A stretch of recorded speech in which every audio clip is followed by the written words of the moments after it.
ராஜராஜ சோழனும் ராஜேந்திர சோழனும் கட்டி ஆண்ட எங்கள் கடலில் எங்கள் உடல்கள் செத்து மிதங்குகிறது, மீன்களுக்கு இரையாகி கரை ஒதுங்குகிறது. இவர் எவ்வளவு பெரிய அநியாயம், எவ்வளவு பெரிய அக்கிரமம், எவ்வளவு பெரிய கொடுமை.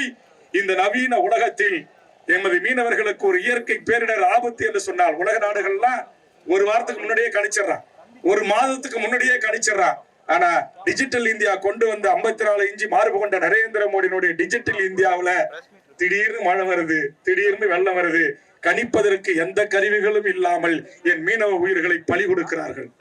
தேங்காய்பட்டினத்தில் மட்டும் நம்ம இந்திய அரசு தொழில்நுட்பத்தோட ஒரு மினி ஹார்பர், ஒரு தூண்டில் உழவு கட்டிருக்கிறான் கன்னியாகுமரி மாவட்டத்துல.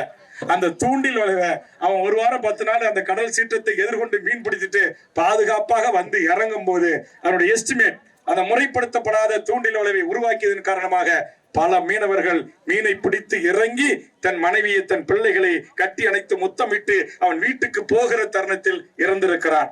மிகப்பெரிய கொடுமை, மிகப்பெரிய அவமானம். நான் கேட்கிறேன், பாகிஸ்தான் கூட மீனவர்களை அடித்து சித்திரவதை செய்யல, பங்களாதேஷ் கூட அடித்து சித்திரவதை செய்யல. இம்மோண்டு துக்கடா நாடு இலங்கை தொடர்ந்து தாக்குறான்.